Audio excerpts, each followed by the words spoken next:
hopefully some other people will join us, but we're going to get started. Welcome, everybody. It's my pleasure to introduce two friends and well, colleagues, I would say. Um, Many of you have had the privilege of learning with Professor Julia Lupton, who is known for her gifts in literature and Shakespeare, but a person of many talents. Um, Julia also serves UCI on a broader scale and often helps write grant proposals and on creative projects that have nothing to do with English literature, I would say. And a few years ago, she reached out to me, knowing that I'm very committed to environmental stewardship and whatnot, to talk about a grant that the university was working on, called the Wildlife Urban Interface. Whatever, she'll tell you what it is, but it's very. Talk about it. We'll talk about it, but really trying to talk about collaborative ways that communities can engage the most impacted populations on environmental solutions where they are.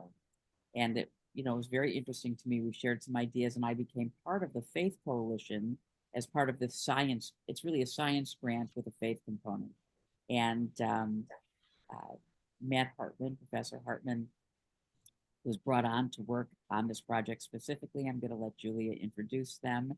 And I think we're in for some really interesting learning today. And I hope those of you who live in Orange County, not everybody does, will be able to join us Wednesday night at in South County, hosted at Temple Beth El, but the third of four, what we're calling elemental climate conversations, just about the way various faith traditions connect to fire, water, earth, air, and also, but engaging a scientific component as well. So, Julia, I'll turn this over to you, and thank you so much for being here. Great. Thank you, Marcia. I'm going to start my show and share my screen. And somebody was having sound trouble. Marcia, did you resolve it? Marcia Saltz? Yes, I did. Thank you. I hadn't turned up my volume enough. Great. I had the same issue when I got online this morning, so I sympathize. Got it. Okay, so I am a professor of English, but I also run a research institute, the UC Humanities Research Institute, and we do a lot of stuff that's not in my field.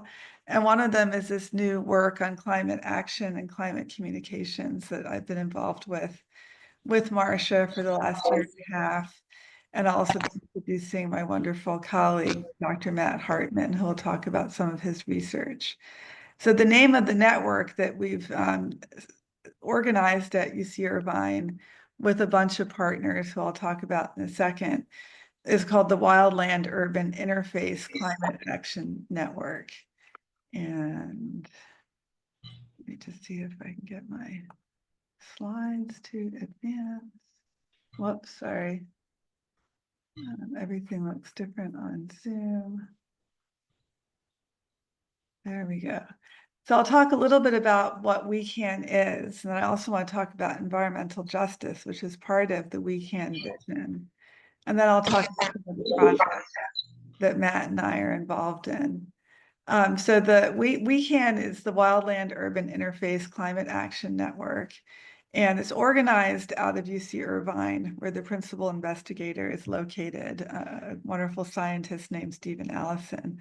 But we also have partners at Riverside and San Diego, and we work with local tribal groups, community groups, and land managers. And that's really what makes it unique, is this network partnership aspect, which has been very new for me and very exciting to learn more about.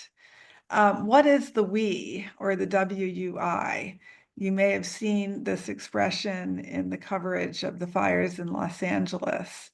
We is the wildland urban interface, and it's used in land management, fire management, and other areas of urban and extra urban planning.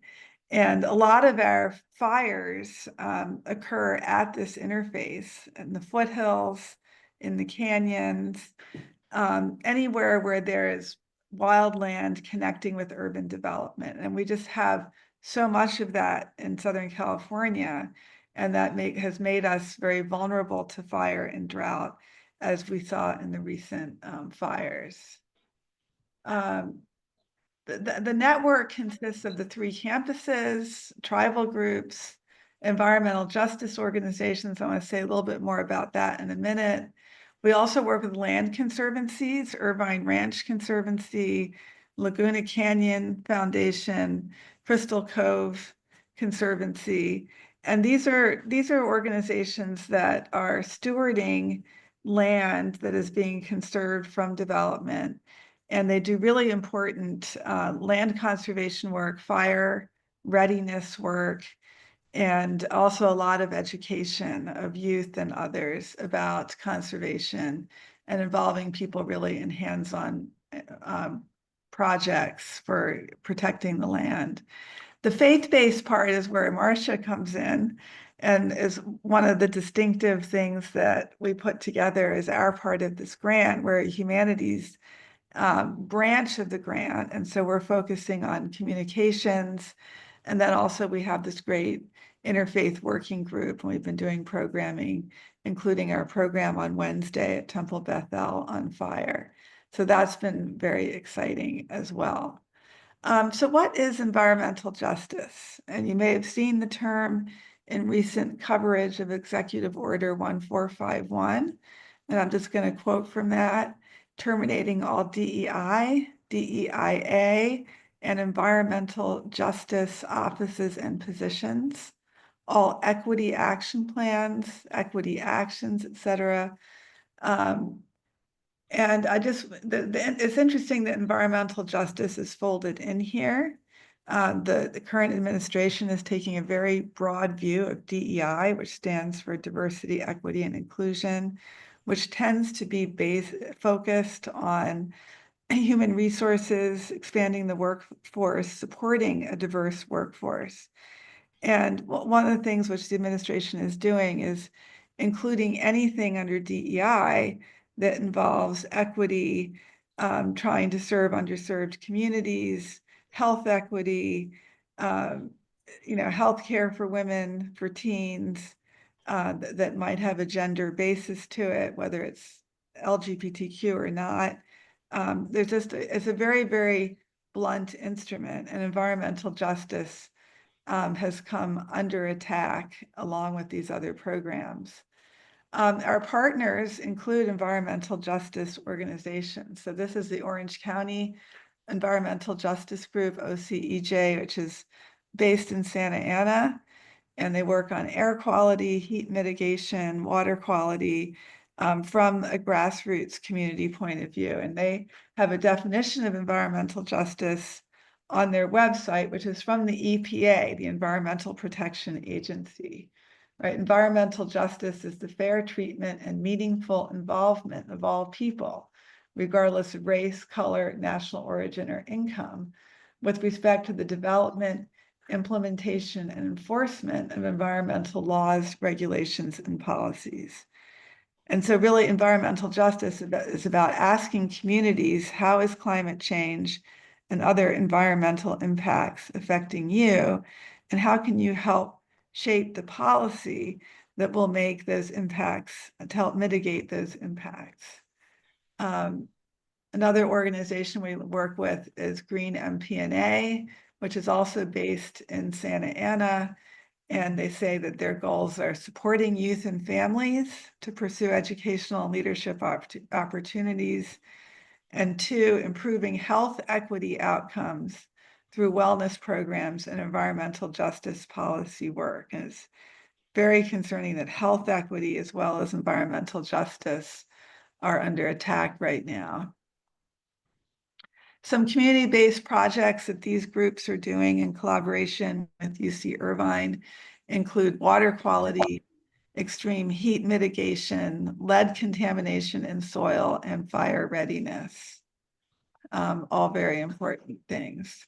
This is a description of the goals and network model of this grant. And so you can see that outcome 1, create community-driven models for climate co-governance. So again, the idea that climate action needs to happen in the communities that are impacted. Building collaborative capacity.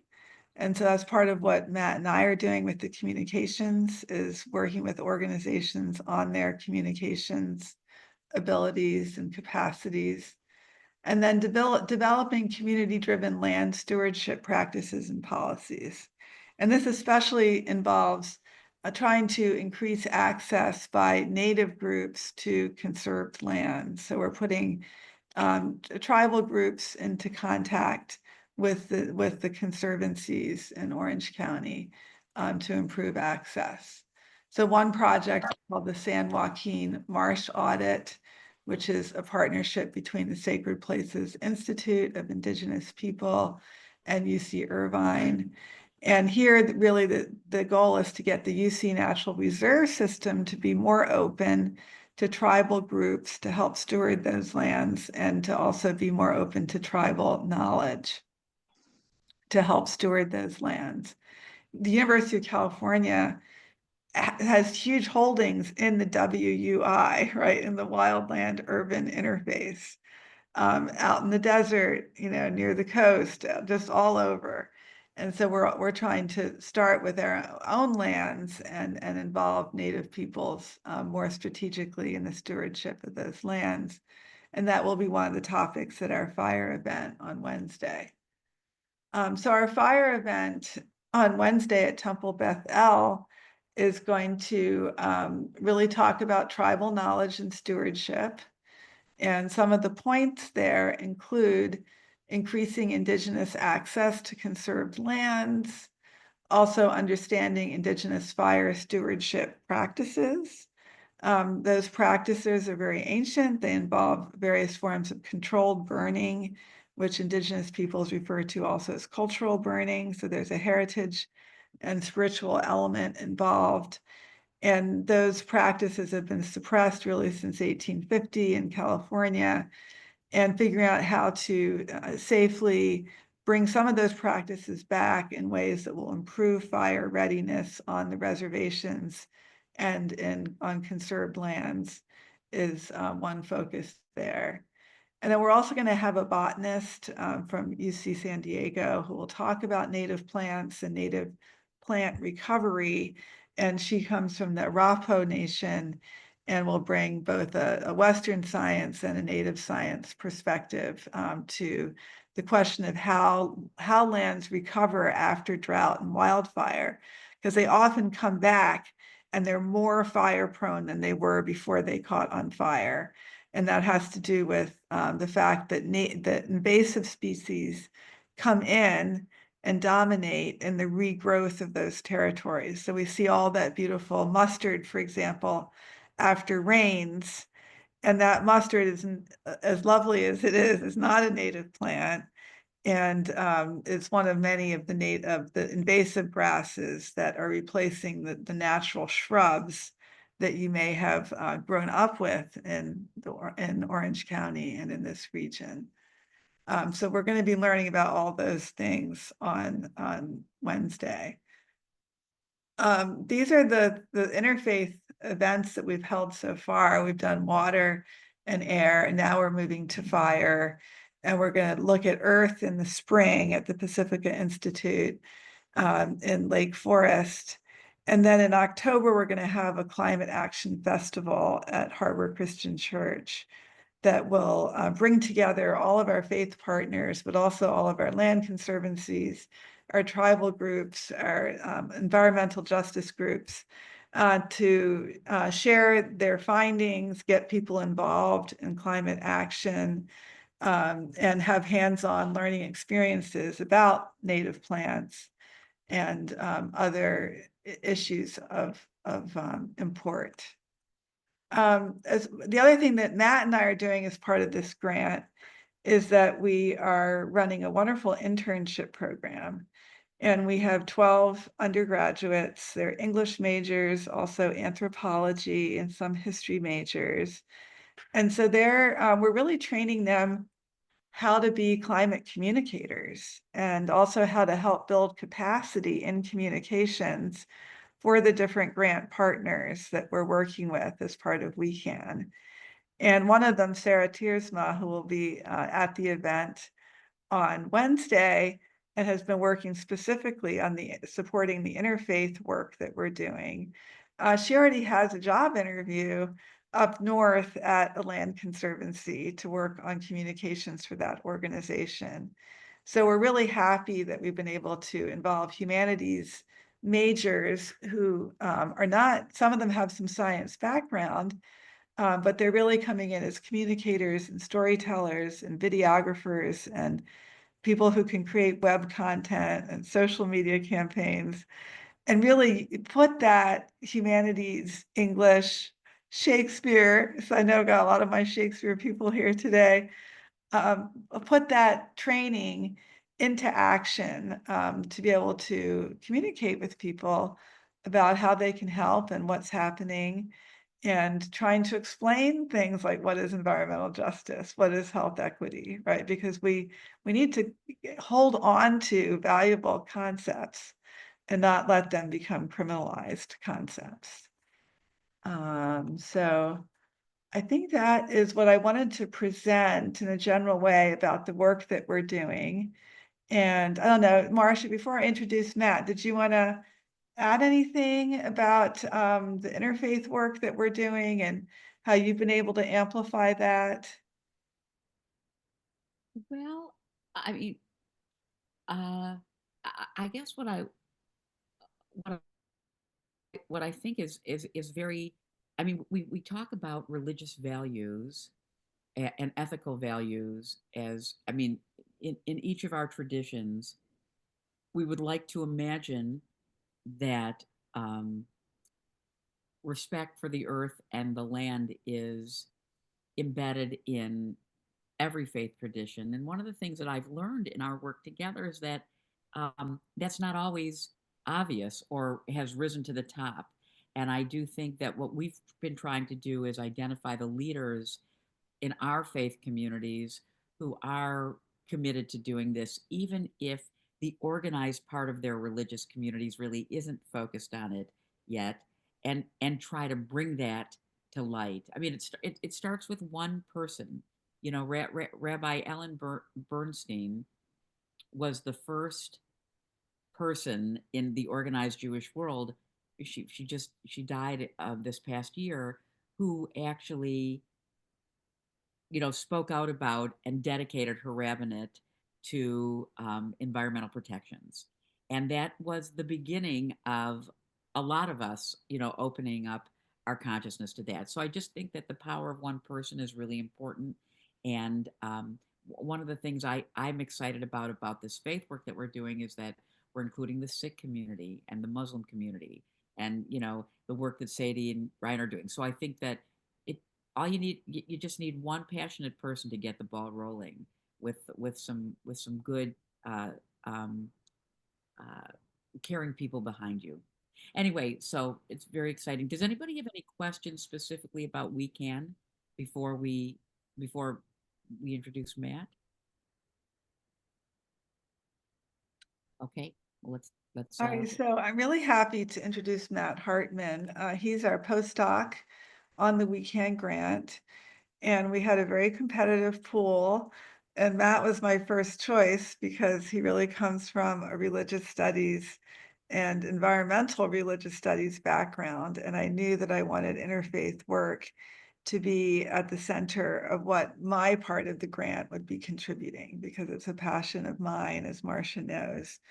And so Matt did his graduate work at the Graduate Theological Seminary in Berkeley, California. And his focus was on climate and religion. And his dissertation, it was on climate denialism and the religious right. And that is unfortunately not a fringe thing. We're seeing it now becoming the dominant discourse in this country after having been somewhat kept at bay. And I have not read Matt's dissertation, and I have wanted to learn more about his research and also his personal journey. And so Matt is going to talk about climate denialism and what some of its features are. So Matt. Great. Well, thanks so much for that introduction, Julia. And make sure that I have that this all works here. Let's see. Are you just seeing my slides? Or are you seeing my whole screen here? We're seeing a little bit of a taskbar, but we're also seeing your slides. Okay. And it's okay if we see your taskbar, that's fine. Okay. As long as you're not seeing all of my notes scribbled around everywhere, then I think we're fine. Yeah, so I think when I was doing my research, I really kind of got started toward the end of the first Trump administration, beginning of the Biden administration, really when I was kind of like doing a lot of my writing. A lot of the folks that I had been following for just what all was happening in this space of climate denialism were kind of feeling like they had won or had climate denialism seemed to be receding in some ways. I think my questions have always been, where did this come from? Where how did it start, and where does it go from here? And so I feel like there were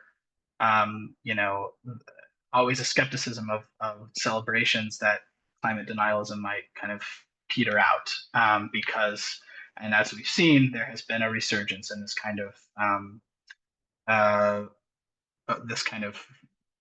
focus on climate skepticism, dismantling of environmental protection organizations. So in some ways, this is I've been doing different work in my postdoctoral studies here at the UC Humanities Research Institute. But this work that I've done on climate denialism, this kind of mix of religion and politics, and a certain kind of nationalist view of America has really had a resurgence. Maybe I'll just say a quick word about myself. So my title is that I work in climate communications and environmental justice at UCHRI.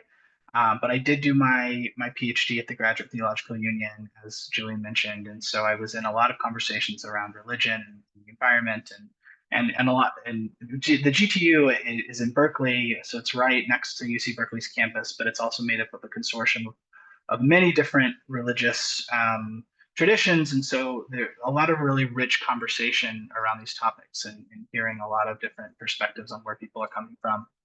And again, a lot of my, just to emphasize my kind of my guiding questions for some of this research, partly came from my own experience growing up in the Midwest. I grew up in rural Missouri, and most people who I knew in my community were evangelical Christians who either were not interested in the realities of climate change or did not believe that climate change existed. So this was always something that was kind of in the back of my mind. And when I started asking some of these research questions to do my doctoral studies, I was really interested in why that was the case. I did grow up around a lot of people who felt very connected to the land in some way around them, connected to the natural environment, but were also skeptical of this larger kind of issue of climate change that seemed to be very quickly politicized. Another big question, which I'll touch on here briefly, but won't linger on too much, is it's kind of where does climate change denialism go from here? And I have some thoughts on that, which we can talk maybe more about in the Q&A. But I also do kind of want to focus on what can we do about it, which I think is an important question. So to start off, and everyone can see the change slides there, right? Okay, I just want to make sure I'm doing a few different things here. So I wanted to start here with this if anyone thought that climate denialism was diminishing at all, this is a very recent example. So I probably due to some of the different organizations I kind of keep tabs on for my own research, I get sponsored content a lot from various very conservative groups. And this one is, I don't know if anyone is familiar with PragerU, but I just took these screenshots from from an Instagram ad that I kept receiving. So the LA wildfires obviously are still very, very much on everyone's minds, and communities are still reeling. And this was happening. These kinds of paid ads were happening in the midst of this. And if anyone doesn't know what PragerU is, PragerU stands for Prager University, which says that it is they call themselves a nonprofit that promote American values through short educational videos for people of all ages. If you actually go to these videos that are behind these ads, they focus a lot on, apparently there was a report not long ago that said that air turbulence is going to get worse due to climate change, and that was something that they focus on. So they don't even focus much on the wildfires themselves, but they use this as a kind of shock value thing, and they often pick up on things that might seem less of a concern to most folks, like the air turbulence and such. But these were things that they were posting. They also post during other tragedies. They were posting during the North Carolina flooding. So I think this is kind of a go-to to sort of flood the zone, a term that we might have heard recently, of creating a sort of general sense of skepticism. Why is everything blamed on climate change? Is kind of their focus. So, and I should just briefly mention before I move on, this is not just kind of a one-off group. If you haven't heard of PragerU, they are now a lot of their short educational videos. They focus a lot on children, and they are now in the state educational curriculum of Florida, Oklahoma, and Montana. So they are, they're not just kind of producing content for their own audiences. They are in other spaces. But Man, these I just want to yes, I just yeah. want to share. PragerU is, is Jewishly sponsored and Dennis Prager used to be a well-known Jewish inspirational teacher. Right. And in fact, he started the Brandeis Collegiate Institute with Joseph Telushkin many, many years ago in the 80s and 90s. And he's really gone off the deep end and is deeply enmeshed with some also very slanted evangelical groups. But this is just know that this is no religion is impervious to this, and it's hard for me to know that he is so involved with this. But I just wanted to point that out. Yeah, it's a great point, and really kind of demonstrates the ways that these coalitions form, which is going to get to a point that I'm going to make here in a minute, that it's not just any one religion, that I think there are these kinds of ways that relationships and coalitions form. And and a lot of my research did focus on evangelicals, who were and are still hold a lot of power in American politics. But and when a lot of this discourse was being shaped in the 70s and 80s, it was a lot of evangelical groups like the Moral Majority, Gerald Falwell, Pat Robertson, and some of these folks that were shaping the Reagan administration and forward. But there are these other kind of crossings through different religions, different folks. So yeah, I think it's a really good point. So maybe these kinds of materials are more reminiscent of kind of what we think of with kind of classic climate change denial, or what you may think of when you hear that term.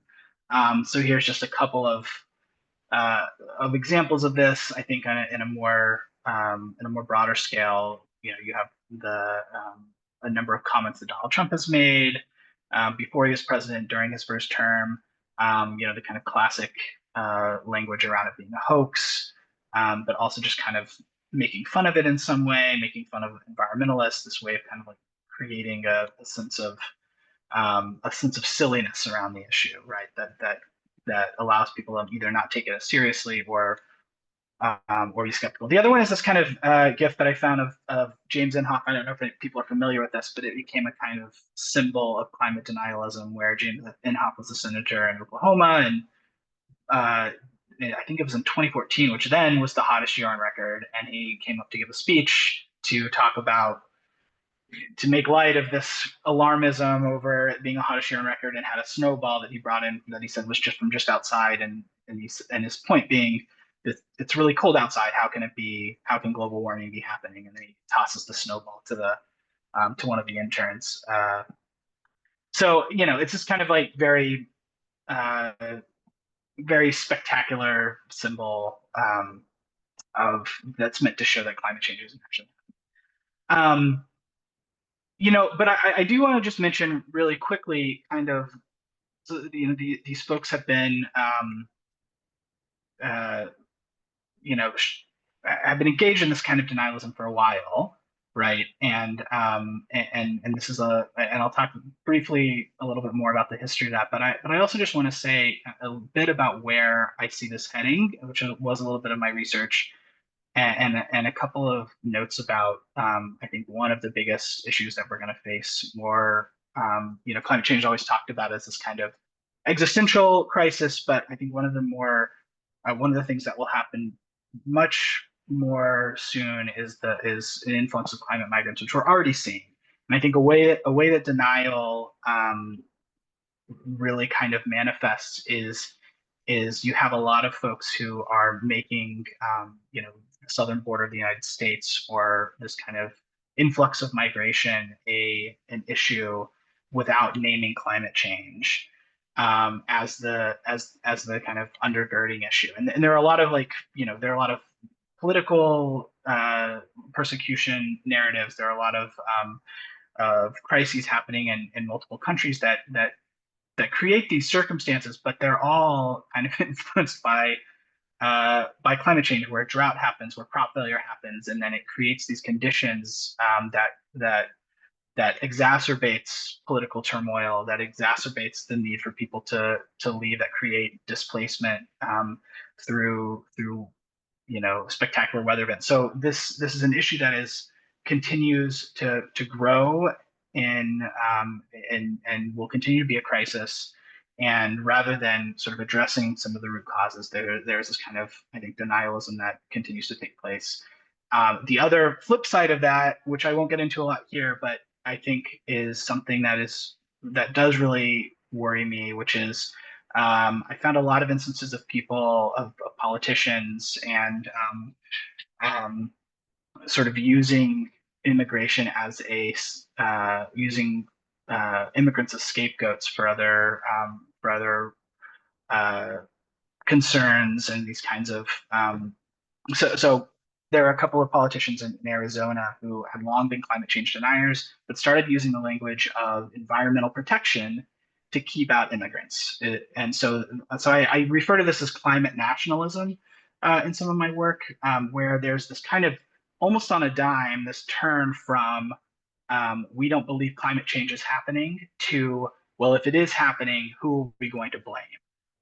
Or at least, who are we going to blame for whatever is happening, even if we don't call it climate change? And I think this kind of where violence is going to be enacted is, I think, a big risk. And I know, Marcia, you've done a lot of work. I know we've had some conversations recently around migration crises and how to support people. And I think this is one of the ways that if folks want to get involved to in an issue that is directly related to the climate crisis, and is directly impacting people now, it is migrants who have nowhere else to turn, right? And so it's something we can return to at the end too. But I just wanted to briefly mention that. Also, just to say, so that's kind of where I see the future of climate denial moving, which is either this kind of doubling down, or a quick turn to scapegoat less fortunate folks who might be displaced. I think there are a couple of narratives of kind of the origins of climate denial, which I've gone into more in some of my work, but just briefly, I think there's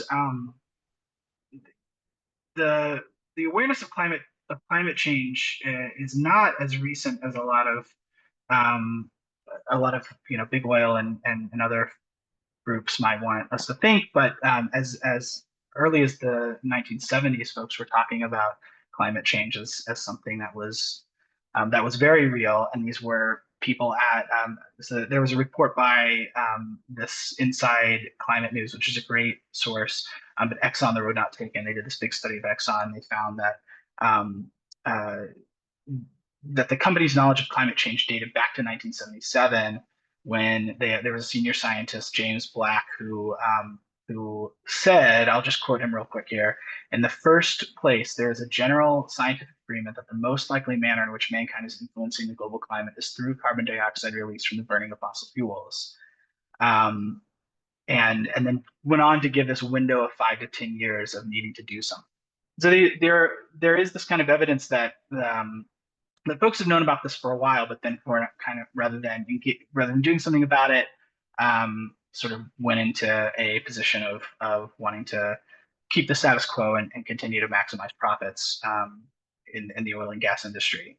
But the kind of influence of big business, big oil, that has pumped a lot of money into sponsoring campaigns of denialism and skepticism. That is one of the narratives, which I think is one of the more insidious ones.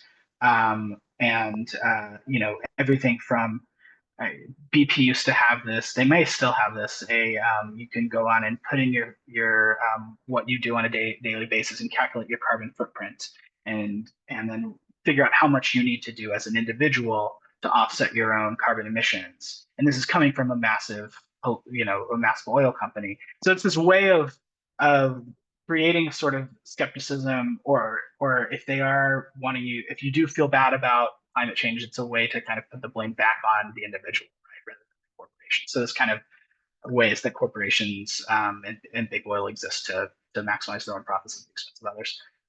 And then one other narrative I just want to mention real quick is, in a lot of my studies in evangelicalism, I think there's this belief that that a lot of evangelicals don't believe in climate change for theological reasons, an interpretation of the creation story in Genesis, which there's language that talks about stewardship, and then there's language that talks about dominion. And the idea had been for a long time that it was a kind of theological belief that the dominion narrative kind of had won out for a lot of evangelicals. What's really interesting is I have this other book up here, The Gospel of Climate Skepticism. Oh, I should mention Merchants of Doubt is kind of a foundational text on a lot of different big businesses that sow doubt from tobacco smoke to global warming, and kind of find some through lines within them, and then how to maybe combat some of those narratives. The Gospel of Climate Skepticism is a little more academic-y, but does kind of talk about this, really address this idea of theology, if that is kind of the root of climate skepticism in the U.S., and actually finds that it's more based around identity than anything else. So there's not a kind of history of climate skepticism within evangelicalism until a little bit later, after the 60s and 70s. And there's Robin Belbin finds a number of examples of Christian leaders making climate skepticism a biblical issue versus the other way around, versus a sort of like a tradition of biblical teaching. And maybe, well, so I think this focus on identity and what all that comes with. It's, identity is social. It's about feeling a sense of belonging to community. And I think the shaping of identity is kind of an evolving process. You're beholden to your community, you're beholden to people that you care about. And I think this is really important because I think that these convictions are not always hard and fast. And this is kind of where I see an area of potential way to open up conversation and to potentially change hearts and minds, if you will. I think adding on to this idea that climate denialism has not always been the kind of core evangelical issue is, in the 60s and 70s, you had a big movement to protect the environment, and that was, people, I think, forget a lot of times that Richard Nixon was the one who signed the Environmental Protection Agency into existence, the Council on Environmental Quality. Others he did was the National Environmental Policy Act, the Safe Drinking Water Act. There were all these, this kind of slew of legislation that a lot of times were led by religious groups, and particularly evangelicals, but a coalition of religious groups that were concerned for creation, concerned for valuing notions of stewardship. And so this isn't a kind of, I think I talk to a lot of people who are, kind of nihilistic, I suppose, that some of these groups that have been spreading climate denialism for so long are, will change, but they have changed, right? I think that this is like part of the, part of like what I'm interested in and how that conversation happens. And then just briefly in closing, because I know I'm kind of coming on time here, I want to leave some Q&A. Where does this leave us, I guess? So if anyone hasn't heard of this book, I always recommend this, The Great Derangement by Ahmed F. Ghosh. He's a fiction writer. And Ahmed F. Ghosh is kind of, he writes this book reacting against this notion, I think for a long time, that the more science that we have, the more information that kind of gets pumped into us, we learn more about climate science, that climate denial will effectively go away, which just hasn't been the case. And so for Ghosh, he talks about the climate crisis is not merely a crisis of science or policy or history, but of knowledge and of culture and of narrative. And so I think how we communicate, how we talk about climate change, and how the stories that we tell are crucial to making change. He actually ends his book really interestingly by comparing the Paris Climate Accord with Laudato Si by Pope Francis. So he does this kind of, brings in this kind of religious text to say that, while the Paris Climate Accord was such an important policy piece that was worked on for so long, many people, of course, America's not in it anymore, as we kind of ping in and out of it at this time. But even still had a lot of limitations in a way that when he compared that to Laudato Si, which is Pope Francis's treatise on ecological values, there were in that document, there was language of social justice, there was language of climate migrants, of marginalized peoples, and had a much more kind of effervescent way of speaking about this that and that I think could, for his perspective, could galvanize people in a way that maybe a policy document may not. And so it's kind of this hand in hand thing, right? It's like we need the policies that are really important. And I think one way to make change on an individual level is to call representatives, to get involved in local groups. And that's kind of where I want to end, which is just what Julie was talking about. I think this kind of way of building solidarity, of building community around shared values, even with different groups like an interfaith coalition, I think is a way of opening up conversation that is really important, and I think can following some of this interfaith work that Ahmed F. Ghosh talks about and others, but I think a way to galvanize communities that care about an issue, but that is going to require building bridges. And I think a lot about unions. I think a lot about tenant workers associations that are advocating for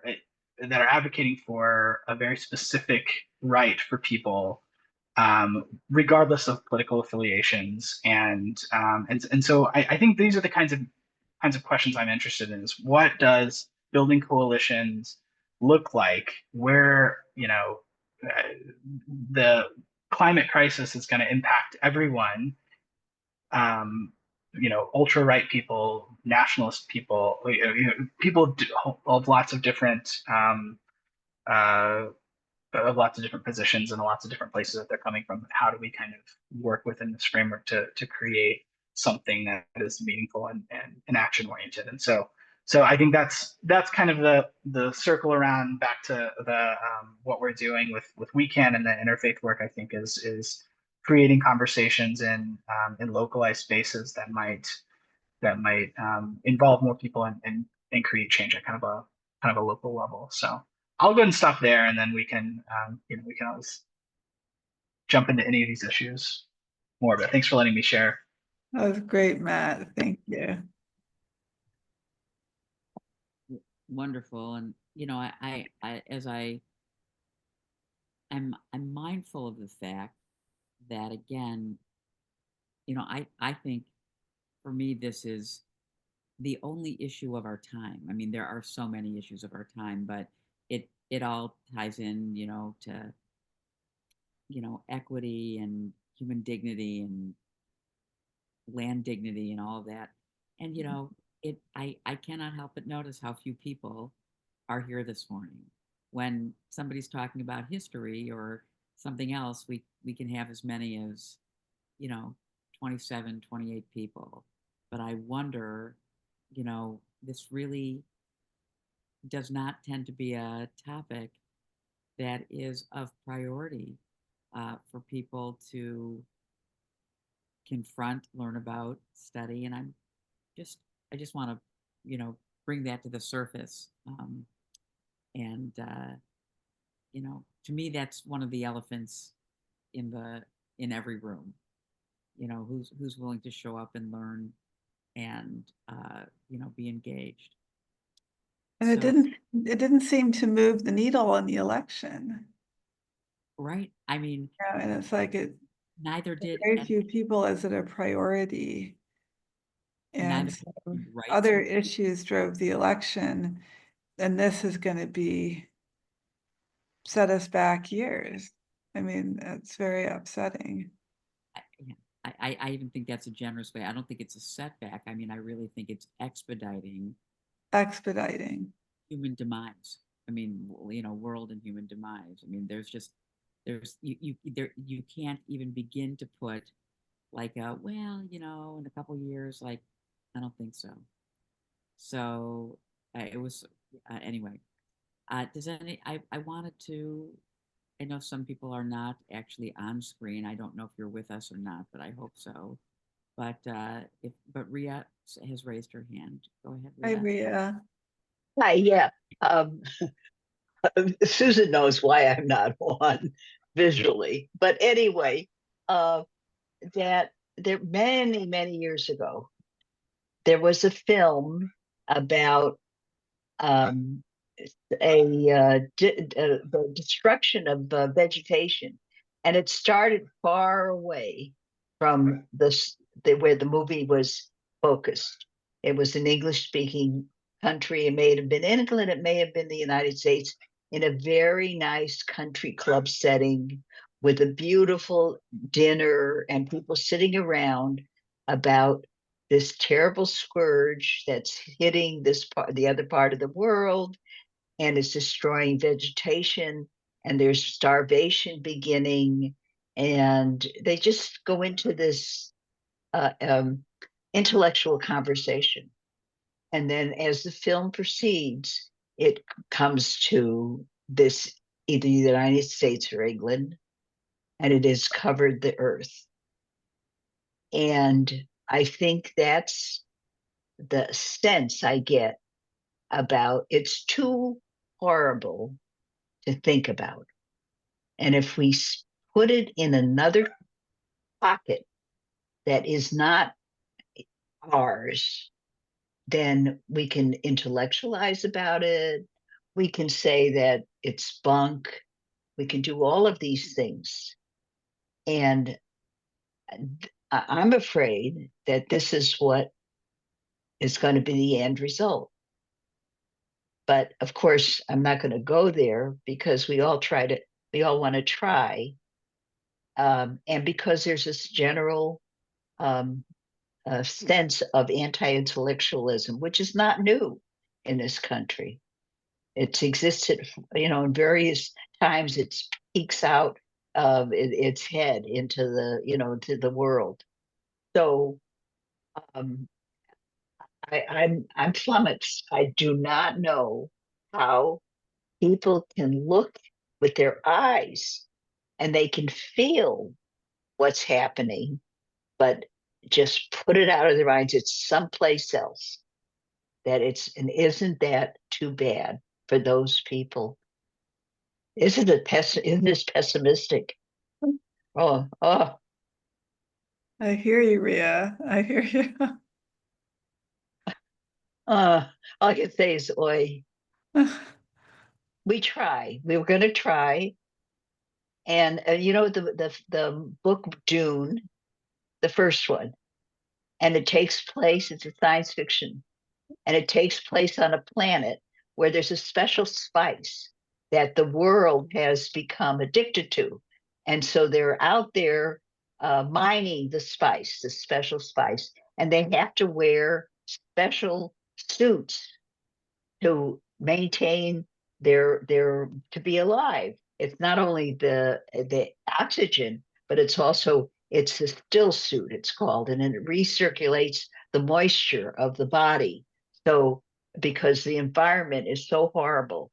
So this is the picture that is our earth. If in its the projection, the worst projection is it's Dune, and we're wearing still suits. Okay, I'm sorry. Thank you, Ria. I appreciate everything that you said, and I know, you know, it's it must be hard. I mean, for you, you are a senior, and a robust and vibrant senior. You've seen a lot in your lifetime, and I can't imagine this doesn't weigh on you a little bit. I mean, in a way, you're like, really, what have we done? Sylvia. Thank you. Thank you, Rabbi. And I was thinking when you were talking, Matt, about Julia, I can't remember, but why it is so hard for people to pay attention to change in the climate and what's really in front of our eyes. You have to be blind not to see it.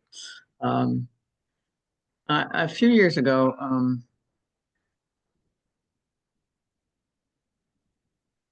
B'nai Jeshurun and Rabbi Rowley did a whole seminar on Shemitah and the environment. It was excellent. It was really excellent.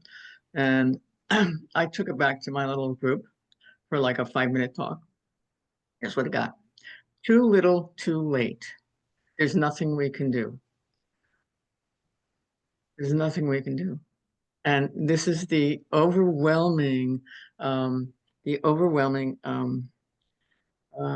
attitude that I hear and see.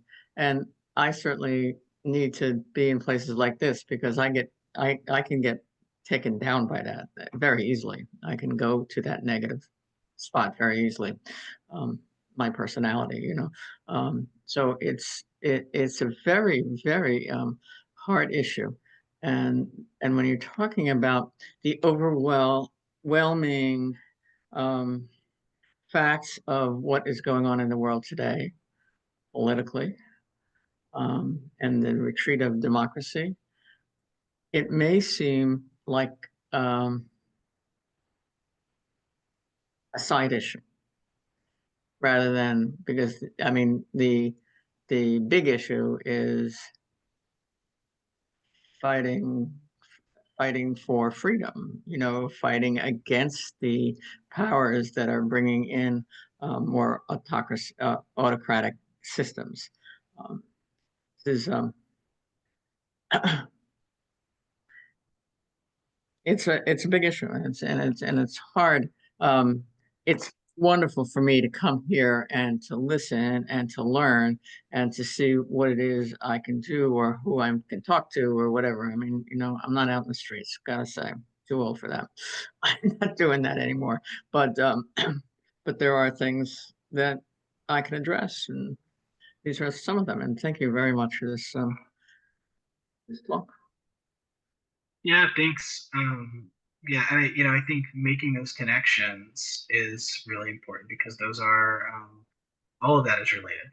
The kind of receding of democracy, um, the increased climate catastrophe, right? Like these are all related. I think being clear-eyed about that and making those connections that aren't always clearly made in various places, I think is important.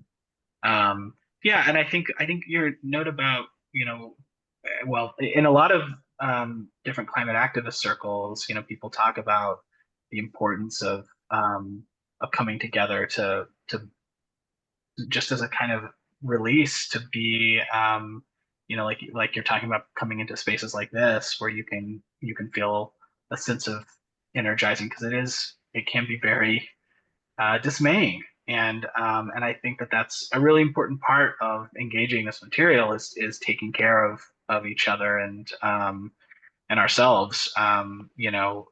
There, I think the kind of doomerism is the term, the kind of too little, too late response, and feeling like it's like there's nothing to be done, but it can really take over in some ways. And so I think being able to find those places that are rejuvenating that allow, I'm big on hope related to the climate crisis, and I don't mean that in a kind of naive sense that like someone else will come in and fix this, but I think hope, which I is obviously a very crucial term in all different religious traditions, right? But it's a way of engaging one another and acting, and I think that is it's hope with action. I think is really critical, and then I think to your point of just like finding ways to get involved where you can, whatever that looks like. People have. I've just listened to somebody on a podcast who was talking about how a lot of these, especially youth-led climate activist groups, like don't have a lot of professional training where someone who might have legal skills or someone who might have other whatever skills you might bring to something. A lot of these movements can use that, and that doesn't mean necessarily being out at all the marches, but support in whether it's professional skills, financial support, etc. is a really important part of building coalitions and solidarity and supporting all of supporting everybody.